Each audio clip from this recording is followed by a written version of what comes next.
الحمد لله نحمده ونستعينه ونستغفره ونؤمن به ونتوكل عليه ونعوذ بالله من شرور أنفسنا ومن سيئات أعمالنا من يهده الله فلا مضل له ومن يضلل فلا هادي له ونشهد أن لا إله إلا الله وحده لا شريك له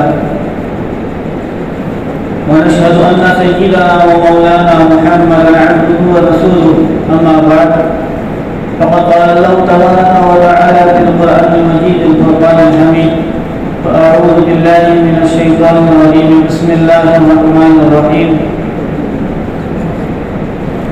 يا أيها الذين آمنوا كتب عليكم الصيام كما كتب على الذين من قبلكم لعلكم تتقون صدق الله مولانا العظيم وقال النبي صلى الله عليه وسلم الصيام جنة أو كما قال عليه الصلاة والسلام اللهم صل على سيدنا ومولانا محمد وعلى آل سيدنا ومولانا محمد وبارك وسلم اللهم صل على سيدنا ومولانا محمد وعلى آل سيدنا ومولانا محمد وبارك وسلم اللهم صل على سيدنا ومولانا محمد وعلى آل سيدنا ومولانا محمد وبارك وسلم. میرے محترم بزرگوں دوستوں اور عزیز دینی ایمانی بھائیوں، انسان زندگی گزارتا ہے تو بلا مقصد زندگی نہیں گزار رہا ہے، اور جو کوئی بھی کام زندگی میں وہ کرتا ہے بغیر مقصد کے نہیں کرتا. ہر دنیاوی کام کے پیچھے اس کا کوئی نہ کوئی مقصد ہوتا ہے، کوئی پلان ہوتا ہے، کوئی منصوبہ ہوتا ہے. مقصد کے تحت آدمی اپنے کاموں کو انجام دیتا ہے. اگر کوئی شخص ترکاری خریدتا ہے یا گوشت خریدتا ہے تو اس لیے نہیں خریدتا کہ اس کو گھر پر لے جا کر پھینک دیا جائے یا گوشت کو سڑا کر خراب کر دیا جائے، بلکہ ترکاری کے خریدنے کا اور گوشت کے خریدنے کا مقصد ہوتا ہے کہ گھر پر جا کر اسے پکایا جائے اور کھایا جائے.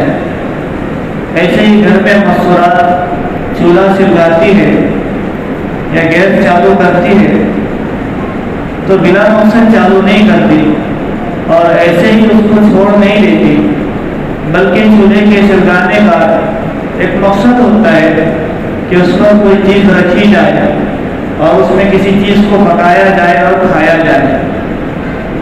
اگر کوئی شخص گاڑی اسٹارٹ کرتا ہے تو اس کا بھی کوئی مقصد ہوتا ہے کہ کہیں سے وہ کسی جگہ پہنچنا چاہتا ہے. کوئی بھی شخص گاڑی اسی لیے اسٹارٹ نہیں کرتا کہ مٹر گشتی کرتا پھرے اور خواہ میں پیٹرول چلاتا پھرے.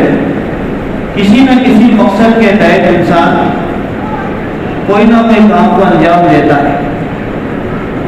آپ اسٹیشنوں پر جا کر پوچھیں یا بس اسٹاپ پر جا کر لوگوں سے پوچھیں کہ بھائی آپ ریل میں کیوں سوار ہوئے ہو، تو کہے گا کہ میرا ایک سوار ہونے کا مقصد ہے کہ میں حیدرآباد جانا چاہتا ہوں اور میں ممبئی جانا چاہتا ہوں، فلاں علاقے میں جانا چاہتا ہوں. کوئی یہ نہیں کہے گا کہ بس میرا جی چاہ رہا تھا میں ٹرین میں سوار ہو گیا، میرا دل نہیں لگ رہا تھا میں نے سوچا کہ چلو ٹرین میں سفر کر کے واپس آ جاتے ہیں. اسے تو آپ بیوقوف کہیں گے، احمق کہیں گے جو بلا کسی مقصد کے سفر کرنا شروع کر دیتا ہے. اسے آپ دیوانہ کہیں گے جو ترکاری اور گوشت خرید کر جانوروں کو اور پرندوں کو کھلا دیتا ہے. اسے آپ بیوقوف کہیں گے جو گیس کا چولہا رکھ کر اس پر کوئی چیز نہ پکائے اور ایسے اسے چھوڑے رکھے. تو ایسے جس طرح دنیا کے ہر کام کے پیچھے کوئی مقصد ہوتا ہے، اسی طریقے سے رمضان کے روزوں کا بھی ایک مقصد ہے. اللہ کو بھوکا رکھوانے سے ہمیں کچھ حاصل ہونے والا نہیں ہے، اور اس کا مطلب یہ بھی نہیں کہ اللہ کے خزانوں میں نعوذ باللہ کمی آ جاتی ہے، اس وجہ سے اللہ کہتے ہیں کہ ایک مہینہ تھوڑا سا اسٹاک بنا دیا جائے، بھوکا رکھا جائے اپنے بندوں کو، 11 مہینے کا اسٹاک جمع ہو جائے گا. ایسا بھی نہیں ہوتا ہے. بلکہ اللہ خود قرآن کریم میں روزوں کا مقصد واضح کر رہے ہیں کہ یا ایھا الذین آمنوا کتب علیکم الصیام کما کتب علی الذین من قبلکم لعلکم تتقون۔ اے ایمان والو، تم پر روزے فرض کیے گئے ہیں، اور ہم نے جو تم پر روزے فرض کیے ہیں یہ کوئی نئی بات نہیں ہے، تم سے پہلی امتوں پر بھی اللہ نے روزے فرض کیے تھے۔ جیسا کہ گزشتہ جو میں بتایا تھا کہ کسی کا روزہ 24 گھنٹے کا ہوتا تھا، اور کسی امت کو ایسا روزہ دیا گیا تھا کہ ایک دن روزہ رکھے دوسرے دن روزہ نہ رکھے۔ کوئی آج سحر کرتے تو دوسرے دن جب سحر ہوتا تھا تبھی اس کا افطار ہوتا تھا۔ 12 گھنٹے کا روزہ نہیں، 15 اور 16 گھنٹے کا روزہ نہیں، بلکہ 24 گھنٹے کا روزہ رکھایا گیا۔ تو ہم پر جو روزہ فرض کیا گیا یہ کوئی نیا قانون نہیں لایا ہے، پہلی امتوں پر بھی اللہ نے روزوں کو فرض کیا تھا۔ اور پھر آگے وہ قرآن کریم نے روزوں کی فرضیت کا مقصد بتایا کہ کیوں اللہ ہم کو بھوکا رکھوانا چاہتے ہیں، اللہ کو ہم کو بھوکا رکھوا کر کیا ملنے والا ہے۔ تو قرآن اس کا جواب دیتا ہے کہ لعلکم تتقون، تمہاری زندگیوں کے اندر تقوی کی صفت پیدا ہو جائے، تقوی تمہاری زندگیوں کے اندر آ جائے۔ روزہ ایک ایسی عبادت ہے جس کا تعلق براہ راست صرف اللہ ہی سے ہوتا ہے۔ دیگر عبادت اگر کوئی انسان کرتا ہے، نماز پڑھتا ہے، تو نماز میں ریاکاری کا اندیشہ ہے، ایک خدشہ ہے کہ کہیں مجھے دیکھ رہا ہو، استاد آ رہا ہے، شاگرد یہ سوچے گا کہ میرے استاد مجھے دیکھ رہے ہیں، یا گھر کا بڑا کوئی آ رہا ہے تو بچہ سوچے گا کہ میرے رشتے دار مجھے دیکھ رہے ہیں، اور نماز کے اندر تسنن اور تکلفات لائے گا۔ حج کو جا رہا ہے، لاکھوں روپے خرچ کر کے لوگ حج کو جاتے ہیں، لیکن دل میں اگر یہ خیال پیدا ہو جاتا ہے کہ لوگ مجھے حاجی صاحب کہیں گے، لوگ میری واہ کریں گے، تو سارا حج کا عمل بیکار ہو جاتا ہے۔ زکوٰۃ کسی کو دے رہا ہے، زکوٰۃ میں بھی ریا کا اندیشہ ہے، دکھلانے کا، کہ جس کو دے رہا ہے کم از کم اسے تو معلوم ہوتا ہی ہے کہ فلاں نے شخص نے زکوٰۃ دیا ہے، یا پھر فوٹو کھنچوائی جا رہی ہے، پیپر میں ڈالا جا رہا ہے کہ فلاں صاحب اتنی زکوٰۃ تقسیم کرتے ہیں، اتنے غریبوں کو راشن تقسیم کیا ہے۔ دیگر عبادتوں میں ریا کا اندیشہ ہوتا ہے، لیکن روزہ ایک ایسی عبادت ہے جس میں اللہ اور بندے کے علاوہ کسی اور کو علم نہیں ہوتا ہے کہ یہ روزہ ہے یا نہیں ہے۔ نماز کا عمل دکھتا ہے کہ رکعت بانی ہے، سلام پھیر رہا ہے، کچھ کر رہا ہے۔ حج کا عمل دکھتا ہے، یہاں سے وہاں جا رہا ہے، سفر کر رہا ہے۔ زکوٰۃ کا عمل دکھتا ہے کہ ایک پیسہ اٹھا کر کسی کو دے رہا ہے۔ لیکن روزہ اس ایسا عمل ہے کہ جس کو کوئی ظاہر نہیں ہو سکتا کہ جب تک پوچھ نہ لیا جائے اور جب تک سامنے والا شخص نہ بتا دے کہ میں روزے سے ہوں یا نہیں۔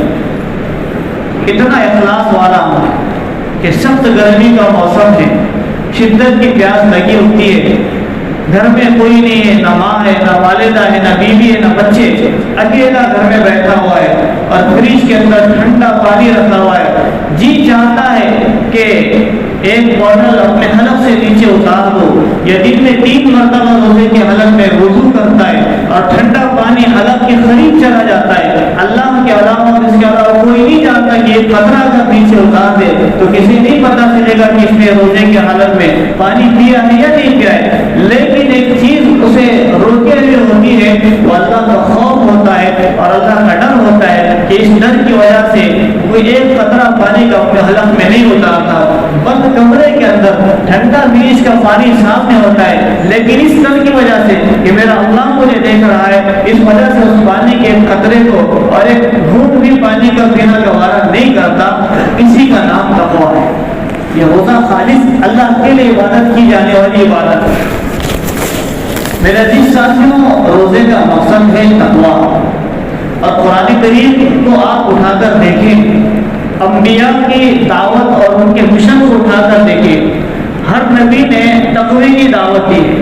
19ویں پارے کو آپ اٹھا کر دیکھیں، سارے انبیاء کا مشن بتلایا جا رہا ہے، اور قرآن کریم کے اندر تقوی کی آیتیں ایسے ہی چمکتی ہے جس طرح زمین والوں کے لیے آسمان کے ستارے چمکتے، کہ بارہا قرآن کریم کے اللہ نے تقوی کے بارے میں کہا کہ یا ایھا الذین آمنوا اتقوا ربکم، یا ایھا الناس اتقوا ربکم، یا ایھا الذین آمنوا اتقوا اللہ حق تقاتہ۔ موسیٰ علیہ السلام دعوت دے رہے، او میری قوم میری بات کو مانو اور اللہ کا ڈر، اللہ کا تقوی اختیار کرو۔ اذ قال اخوہ لوط، جب ان کے بھائی لوط نے ان سے کہا کہ تم اللہ کا تقوی اختیار کرو۔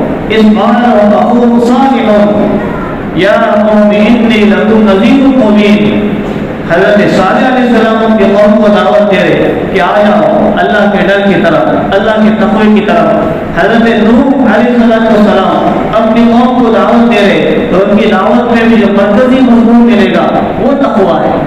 حضرت یوسف علیہ السلام سارا واقعہ اٹھا کر دیکھے، سارے واقعے کا جو پوائنٹڈ بات جسے کہتے ہیں، جو درمیانی بات ہوتی ہے، جو مرکزی مضمون ہوتا ہے، وہ تقوی ہے اور صبر ہے۔ متعدد جگہوں پر قرآن کریم نے تقوی کو بیان کیا ہے۔ اب سوال یہ پیدا ہوتا ہے کہ تقوی کہتے کسے ہیں؟ یہ اس چڑیا کا نام ہے تقوی، کہ بار بار قرآن تقوی کہہ رہا ہے، آخر تقوی کہتے کسے ہیں؟ تو آپ کو احادیث مبارکہ کا سہارا لینا پڑے گا، فقہاء کرام کی باتوں کا سہارا لینا پڑے گا، تب ہمیں پتہ چلے گا کہ تقوی کہتے کسے ہیں۔ حضرت ابن عباس رضی اللہ عنہ کی روایت ہے، ان سے کسی نے پوچھا کہ تقوی کہتے کسے ہیں، تو انہوں نے بتایا کہ تم نے اپنے جسم پر ریشم کا لباس پہنا ہو، ریشم کا لباس، حالانکہ ریشم کا لباس مردوں کے لیے جائز نہیں، لیکن ایک مثال دی جائے گی کہ تم نے اپنے بدن پر ریشم کا لباس پہنا ہو، اور ایک ٹنڈی کا راستہ ہے، جیسے کھیتیوں میں ہوتا ہے کہ درمیانے کا راستہ ہوتا ہے، دونوں طرف سے خاردار اور کانٹے دار درخت ہوتے، کہ ایک ایسا راستہ ہے جو پگڈنڈی کا ہے، اور اس راستے کے دونوں اطراف سے، دونوں کناروں سے کانٹوں اور کانٹے دار درخت لگے ہوئے، اور تمہیں اس راستے سے گزرنا ہے، تو تم اس راستے سے کیسے گزرو گے؟ تو انہوں نے کہا کہ میں اپنے دامن کو سمیٹتے ہوئے گزروں گا، کہ کہیں میرا لباس کسی کانٹے دار درخت میں الجھ نہ جائے، لگ نہ جائے۔ تو انہوں نے کہا کہ اسی کا نام تقوی ہے، کہ آدمی کی زندگی کے اندر دونوں کناروں سے گناہوں کے کانٹے دار درخت لگے ہوئے، اور اپنے اپنے بدن پر نیکیوں کا ریشم کا لباس پہنا ہوا ہے، اب ہمیں گناہوں کے راستے سے گزرنا ہے، تو اپنے آپ کو اور اپنے لباس کو ان کانٹے دار درختوں سے بچانے ہوئے گزار جانا، اسی کا نام تقوی ہے۔ حضرت علی رضی اللہ عنہ سے کسی نے پوچھا کہ تقوی کسے کہتے ہیں؟ اس چیز کا نام ہے تقوی۔ حضرت علی رضی اللہ عنہ نے فرمایا کہ ہی الخوف من الجلیل، تقوی کہتے ہیں کہ اللہ کے سامنے کھڑے ہونے سے ڈرنے کا نام ہے تقوی۔ والعمل بالتنزیل، اور قرآن کریم میں اللہ نے جو احکامات نازل کیے ان پر عمل کرنے کا نام ہے تقوی۔ والقناعۃ علی القلیل، اور جتنا اللہ نے زندگی میں دنیا میں دے دیے، چاہے وہ مختصر ہی کیوں نہ ہو، اسی پر قناعت کرنے کا نام ہے تقوی، کہ اللہ کے سامنے کھڑا ہونا ہے، اللہ کو دکھانا ہے، یہ ڈر انسان کے اندر پیدا ہو جائے، اس کا نام ہے تقوی۔ اور جتنا اللہ نے ہمیں نوازا ہے اسی پر قناعت کرے، اور مزید کے چکر میں حرام کے راستوں کو اختیار نہ کرے، اسی کا نام ہے تقوی۔ اللہ تعالیٰ نے جب قلم کو بنایا، تو قلم سے کہا کہ اکتب، لکھو۔ قلم نے کہا کہ ماذا اکتب، یا اللہ میں کیا لکھوں؟ اللہ نے قلم سے کہا کہ لکھو، تو قلم کہہ رہے کہ میں کیا لکھوں؟ تو اللہ نے کہا کہ لکھو من لم یستسلم بقضائی، جو میرے فیصلوں سے راضی نہیں ہوتا، یہ لکھو کہ جو شخص میرے فیصلوں سے راضی نہیں ہوتا، ولم یصبر علی بلائی، اور میری طرف سے آنے والی مصیبتیں اور تکلیفوں پر صبر نہ کرے، ولم یشکر علی نعمائی، اور میری طرف سے جو نعمتیں عطا ہوتی ہے ان پر شکر نہ کرے، فلیتخذ ربا سوائی، تو اس کو چاہیے کہ میرے علاوہ کسی اور کو رب بنائے، میں اس کا رب نہیں بن سکتا۔ کہ اللہ کی طرف سے آنے والی مصیبتیں، اللہ کی طرف سے آنے والے انعامات، مصیبتوں پر صبر ہو اور نعمتوں پر شکر ہو، اور ایسے ہی اللہ تعالیٰ نے جو فیصلے ہمارے حق میں کر دیے اس کو تسلیم کر دینا، اسی کا نام ہے تقوی۔ یہ روزے کا مقصد ہے، روزے کا مقصد، اور جس کسی کو یہ مقصد حاصل ہو گیا تو وہ ہے کہ اس کا رمضان کامیاب ہو گیا، رمضان کامیاب ہو گیا۔ حضرت مجدد الفسانی رحمۃ اللہ علیہ نے لکھا ہے کہ ایک مہینہ اللہ نے ہمیں پریکٹس کے لیے دیا ہے، پریکٹس کے لیے، کہ اس میں محنت کرے، جدوجہد کرے۔ حضرت مولانا مجدد فیصانی رحمۃ اللہ نے لکھا ہے کہ اگر کوئی شخص اس ایک مہینے کے اندر تہجد کی پابندی کر دیتا ہے تو اللہ کی ذات سے امید ہے کہ اللہ تعالیٰ سال کے 11 مہینے اس کو تہجد کی پابندی کی توفیق عطا فرمائیں گے۔ اگر کوئی شخص اس ایک مہینے کے اندر اپنے نگاہوں کی حفاظت کرتا ہے، اللہ کی ذات سے امید ہے کہ سال کے 11 مہینے اللہ تعالیٰ اس کو نگاہوں کی حفاظت کی توفیق عطا فرمائیں گے۔ یہ مہینے کا مقصد ہے کہ انسان اگر محنت کرے گا، ایک مہینہ اپنے آپ پر کوشش کرے گا، مجاہدہ کرے گا، تو اللہ اس کی برکت سے سال کے 11 مہینے ان تمام عمل پر کھڑے ہونے کی توفیق عطا فرمائیں گے جو کچھ اعمال اس نے رمضان کے مہینے میں کیا۔ تو تقوی کے 3 درجات ہوتے ہیں۔ تقوی کے 3 درجات ہیں۔ تقوی کہتے ہیں اللہ سے ڈرنے کا نام، تقوی کہتے ہیں قناعت کا نام، تقوی کہتے ہیں مصیبتوں پر صبر کرنے کا نام، تقوی کہتے ہیں اللہ کی نعمتوں پر شکر ادا کرنے کا نام۔ حضرت حبیب بن عمر رحمۃ اللہ علیہ جو وقت کے بڑے تابعی تھے، ملک روم کے بادشاہ نے ان کو گرفتار کر لیا۔ ان کے ساتھ 9 ساتھی تھے اور 9 لوگ تھے، سب کو قتل کروا دیا گیا۔ حبیب بن عمر رحمۃ اللہ علیہ اکیلے بچے رہے، ان کو زندہ چھوڑ دیا گیا۔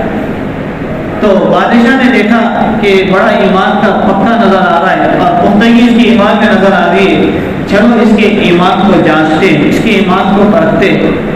بادشاہ نے کہا کہ اس کو جیل کی سلاخوں کے پیچھے قید کر دیا جائے۔ حبیب بن عمر رحمۃ اللہ علیہ کو وقت کے تابعی ہیں، صحابہ قدوم انہوں نے دیکھا ہے، جیل کی سلاخوں کے پیچھے انہیں چھوڑ دیا گیا اور ملک روم کے بادشاہ کی خوبصورت بچی لڑکی تھی جو نوجوان دوشیزہ تھی، اس کو اس نوجوان تابعی کے سامنے چھوڑ دیا گیا تاکہ کسی طریقے سے اس کے ایمان پر ڈاکہ ڈالے، اس کے ایمان پر حملہ کرے۔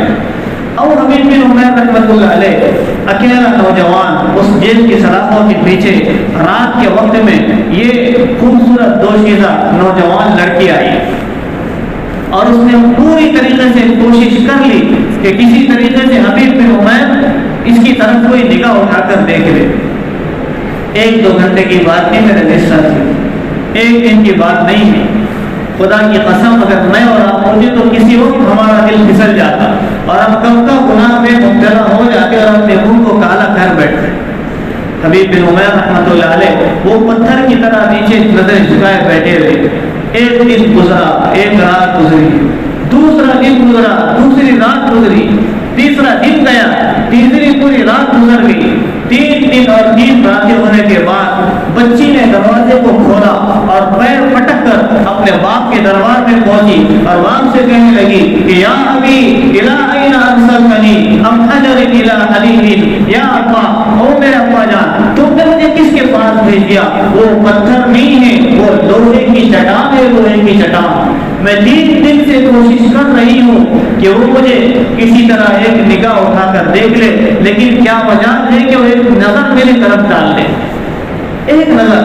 حالانکہ روم کا خوبصورت حسن اللہ نے اس کے اندر دیا تھا، سارے خاندان اور قبیلے کے اندر سب سے خوبصورت اگر کوئی لڑکی تھی تو وہ تھی، لیکن حبیب بن عمر رحمۃ اللہ علیہ نے ایک نگاہ اٹھا کر تک اس لڑکی کی طرف نہیں دیکھا اور پھر واپس آئی اور حبیب بن عمر سے کہا کہ میں نے اپنی زندگی میں تجھ سے زیادہ اللہ سے خوف کھانے والا نوجوان کبھی نہیں دیکھا، لہذا یہ دے میں ایک گھوڑا تجھے عنایت کرتی ہوں، اس گھوڑے کو لے اور یہ میرے محل کا پیچھے کا دروازہ ہے، اس پیچھے کے دروازے سے نکل جا، اگر تو سامنے سے رہے گا تو میرا باپ تجھے مروا دے گا، لہذا تو یہاں سے چلا جا اور اپنی جان یہاں سے بخشوا دے۔ وَمَن يَتَّقِ اللَّهَ يَجْعَل لَّهُ مَخْرَجًا، جو تقوی اختیار کرتا ہے اللہ تنگیوں سے نکلنے کا راستے اس کے لیے آسان کرتے ہیں۔ تنگیوں کے اندر پھنسا ہوا نوجوان جیل کی سلاخوں میں تھا، لیکن تقوی اختیار کیا تو اللہ نے جیل کے باہر بھیج دیا۔ حضرت یوسف علیہ السلام کے پیچھے زلیخا لگی، محل کے دروازے جو تالے لگے ہوئے تھے آٹومیٹک اور خود بخود کھلتے چلے گئے، یہاں تک کہ جیل کی سلاخوں کے پیچھے جانا پڑا، لیکن تقوی کی زندگی گزاری، جیل کی سلاخوں سے اٹھا کر اللہ نے مصر کا بادشاہ بنا دیا۔ یہ ہے تقوی کا رزق، اور اللہ چاہتے ہی نہیں ہے روزہ رکھوانے سے، بھوکا رکھوانے سے اللہ کو اور کوئی مقصود نہیں ہے۔ اللہ چاہتے ہیں کہ تمہاری زندگیوں میں تقویٰ آ جائے، اللہ کا ڈر آ جائے، اور ایک مہینہ ایسے اپنے آپ کو ریہرسل کر لو اور اس طریقے سے تیار کرو کہ جس طرح تم ایک مہینے کے اندر اللہ کی حلال کردہ چیزوں سے بچے رہتے ہو، پانی حلال ہے، شربت حلال ہے، کھانا حلال ہے، اپنی بیوی سے ملاقات کرنا حلال ہے، لیکن انسان صبح صادق سے لے کر غروب آفتاب تک اسی وجہ سے اللہ کی حلال کردہ چیزوں سے رکا ہوا ہوتا ہے کہ نہیں میرا اللہ مجھے دیکھ رہا ہے، لہٰذا میں پانی کا ایک گھونٹ اپنے حلق کے نیچے نہیں اتاروں گا، اللہ مجھے دیکھ رہا ہے، شربت کا ایک گھونٹ اپنے حلق کے نیچے نہیں اتاروں گا۔ جس طرح اس ایک مہینے میں حلال شربت کو حلق کے نیچے نہیں اتار دو، اسی طریقے سے سال کے 11 مہینے میں حرام شراب کا ایک گھونٹ بھی اپنے حلق کے نیچے نہ اتارو۔ اس طرح ایک مہینہ اللہ کی حلال کردہ چیزوں سے رکے ہوئے ہو تو اسی طریقے سے سال کے 11 مہینے اللہ کی حرام کردہ چیزوں سے اپنے آپ کو رکانا، اسی کا نام ہے تقویٰ۔ اور تقوی کے 3 درجات ہوتے ہیں، 3 درجات شاید اس سے پہلے کبھی بتایا ہو۔ ایک تو وہ درجہ ہوتا ہے جو عوام کا ہوتا ہے، جو میرا اور آپ کے متعلق، جو ہم سب اس پر عمل کر سکتے ہیں، اور ایک وہ ہے جو بڑے درجے کے لوگ ہوتے ہیں، جو بزرگان دین ہوتے ہیں، اولیاء کرام ہوتے ہیں، اور ایک تیسرا درجہ ہوتا ہے جو انتہائی اعلیٰ مقام پر جب انسان پہنچتا ہے، قطب ابدال کی سیاحت کہتے ہیں، اس مقام پر جب انسان پہنچتا ہے تو وہ تیسرا درجہ ہوتا ہے۔ سب سے پہلا درجہ ہے تقوی کا، سب سے پہلا درجہ علماء مثالوں کی پیش کرتے کہ اگر کسی ماں نے اپنے بچے سے کہا ہو کہ بیٹا گلاس کے اندر پانی لے کر آ، اب وہ بچہ گیا کانچ کے گلاس میں پانی لا رہا تھا کہ راستے میں ٹھوکر لگی اور گلاس ہاتھ سے چھوٹ گیا اور وہ گلاس پھوٹ جاتا ہے۔ یہ پھر کسی نے ماں نے کہا یا باپ نے کہا کہ بیٹا جاؤ مارکیٹ سے کوئی چیز خرید کر لانا، یہ تیل لے کر آ جانا، یہ چاول لے کر آ جانا، اور 100 روپے اس کے ہاتھ میں تھمائے۔ اب بچہ بازار گیا سامان خریدنے کے لیے، لیکن بچے کی سستی اور قائدی کی وجہ سے 100 روپے کا نوٹ گم ہو جاتا ہے۔ اب جب بچہ گھر کو لوٹتا ہے تو اس کے دل میں جو ہیبت تاری ہوتی ہے، جو خوف اور جو لرزہ تاری ہوتا ہے کہ میرے پاس سے 100 روپے کا نوٹ چوری ہو گیا ہے۔ بچہ اس کیفیت کو سمجھ سکتا ہے، یا آپ اپنے بچوں کی کیفیت کو سمجھ سکتے ہیں۔ یا ماں نے کہا تھا کہ بیٹا گلاس میں پانی لا، لیکن ہاتھ سے گلاس چھوٹ کر ٹوٹ گیا ہے۔ اب جو خوف اس بچے کے اندر پیدا ہوتا ہے کہ میری امی مجھے کیا کہیں گی، میری امی مجھے مارے گی اور ڈانٹے گی، میرا ابا مجھ سے کہیں گے 100-500 روپے کا نوٹ تو گھما کر آ گیا ہے اور پتہ نہیں کہاں ڈال کر آ گئے۔ وہ جو خوف اور جو ڈر اس بچے کے دل میں پیدا ہوتا ہے ایک گلاس کے ٹوٹنے پر اور 100 روپے کی نوٹ کے ڈوب جانے پر، ایسا ہی ایک خوف ایک عام انسان کے دل میں پیدا ہو جائے کہ آج میری فجر کی نماز چھوٹ رہی ہے، پتہ نہیں میں اللہ کو کیا کو دکھاؤں گا، آج میرا روزہ چھوٹ گیا ہے، پتہ نہیں اللہ مجھے کیا کہیں گے، اللہ مجھ سے کتنے ناراض ہوں گے، اللہ مجھے کتنا ڈانٹیں گے اور کتنی اللہ مجھے سزائیں دیں گے۔ تو جس طرح ایک گلاس کے پھوٹنے پر ایک بچے کے دل میں خوف اور خشیت طاری ہوئی اپنے ماں باپ کے سلسلے میں، ایسے اللہ کا حکم چھوٹنے پر ایک عام مسلمان کے دل میں ویسی طریقے سے خوف شامل ہو جانا اور ایسے ہی خوف طاری ہو جانا، یہ ہے تقوی کا پہلا درجہ۔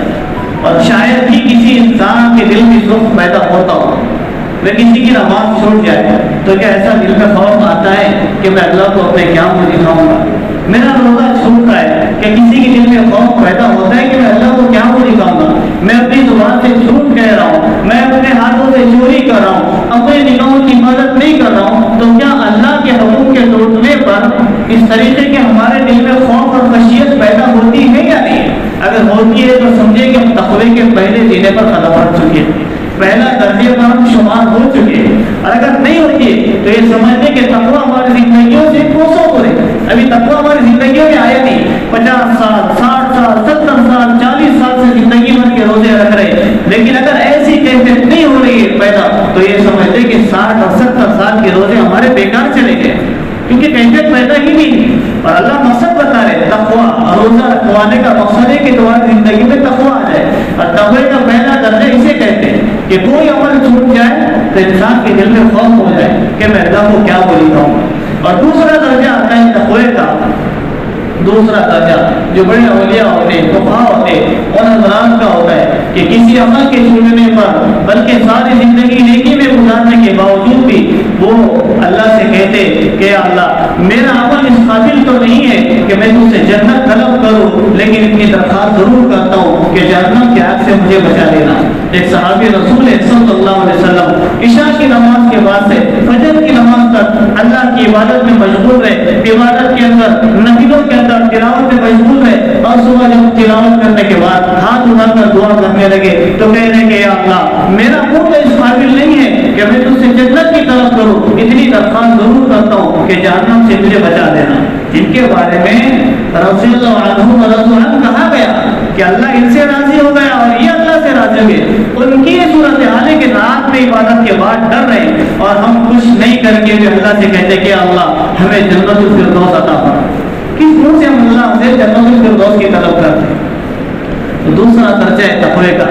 امام اعظم امام ابو حنیفہ رحمۃ اللہ علیہ وقت کے بڑے فقیہ بھی ہیں اور وقت کے بڑے ولی بھی ہیں، 40 سال تک عشاء کے وضو سے فجر کی نماز پڑھی ہے۔ اگر کوئی شخص اس بات کا انکار کرتا ہے گویا کہ وہ تاریخ کا انکار کر رہا ہے۔ 40 سال تک عشاء کے وضو سے فجر کی نماز پڑھی، ایسا وقت کا بڑا ولی ہے۔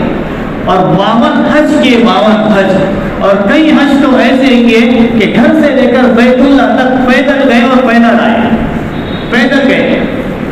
اور تقوی کی صورتحال تھی کہ کسی نے کہہ دیا کہ حضرت میری بکری چوری ہو گئی ہے۔ امام ابو حنیفہ رحمۃ اللہ علیہ سے کسی نے کہا کہ حضرت میری بکری چوری ہو گئی ہے، تو حضرت نے کہا کہ بھائی بکری کی عمر کیا ہوا کرتی ہے؟ تو کسی ماہر شخص نے بتلایا کہ بکری کی عمر کم از کم 7 سال ہوتی ہے، 7 سال بکری زندہ رہ سکتی ہے، اس سے زیادہ 8 سال 9 سال یہ بکری کی عمر ہوتی ہے، کسی ماہر نے بتلایا۔ اور لوگ جانتے ہوتے جو بکریاں پالتے ہیں، تو اس نے بتایا کہ 7 سال تک بکری کی عمر ہوتی ہے۔ امام اعظم ابو حنیفہ رحمۃ اللہ علیہ نے 7 سال تک بکری کا گوشت نہیں کھائے، اس ڈر کی وجہ سے اور اس شک و شبہ کی وجہ سے کہ جو بکری چوری ہو گئی ہے کہیں وہ بکری آج نہ کٹ جائے، آج نہ کٹ جائے، وہ بکری آج کٹ جائے گی اور حرام کا لقمہ میرے پیٹ میں نہ چلا جائے۔ اسے کہتے ہیں تقویٰ کہ چوری ہوئی بکری ہے۔ آج تو مسئلہ پوچھ لے گا بھائی چوری تو اس نے کی ہے، میں تو اپنے پیسوں سے خرید رہا ہوں، ٹھیک ہے خرید سکتے آپ، لیکن جہاں علم ہو کہ چور بازار ہے اور یہاں چوری کا مال بکتا ہے تو ایسے بازار میں جانا ہمارے لیے جائز نہیں۔